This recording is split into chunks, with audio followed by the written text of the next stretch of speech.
कला दर्पण न्यूज। हुपरी शहरातील सावरकर चौक ते शिवाजीनगर जाणाऱ्या मुख्य रस्त्यावर शनिवारी दुपारी झालेल्या भीषण दुचाकी अपघातात 39 वर्षीय सरदार मोहन गोसावी यांचा मृत्यू झाला।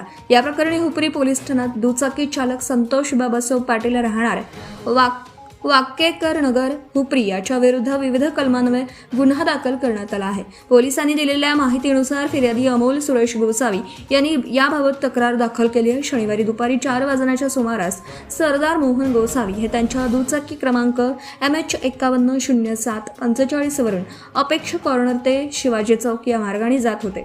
यावेळी गोल्डन बेकरी समोर रस्त्यावर आरोपी संतोष पाटील हा त्याच्या ताब्यातील दुचाकी क्रमांक MH9FA3391 भरधाव वेगाने व निष्काळजीपणे चालवत आला। रस्त्यावरील परिस्थितीकडे दुर्लक्ष करून त्याने अचानक समोर येत गोसावी यांच्या दुचाकीला जोरदार धडकली। या अपघातात सरदार मोहन गोसावी गंभीर जखमी झाला। अपघातानंतर त्यांना उपचारासाठी हलवण्यात आलं, मात्र दुखापत एवढी गंभीर होती की ते जागेवरच त्यांचा मृत्यू झाला। या घटनेमुळे हुपरी परिसरात हळहळ व्यक्त होत असून नागरिकांमध्ये संतापाचं वातावरण आहे। या प्रकरणी फिर्यादी अमोल गोसावी यांनी दिलेल्या तक्रारीवरून हुपरी पोलीस ठाण्यात गुन्हा दाखल करण्यात आला। तसेच मोटार वाहन कायदा कलम 184 अंतर्गत गुन्हा दाखल करण्यात आला आहे।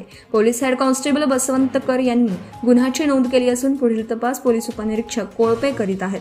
या अपघातामुळे हुपरी शहरात वाहतूक शिस्तीचा प्रश्न पुन्हा एकदा ऐरणीवर आला असून भरधाव व निष्काळजी वाहन चालकांवर कठोर कारवाई करण्याची मागणी नागरिकांमधून होत आहे।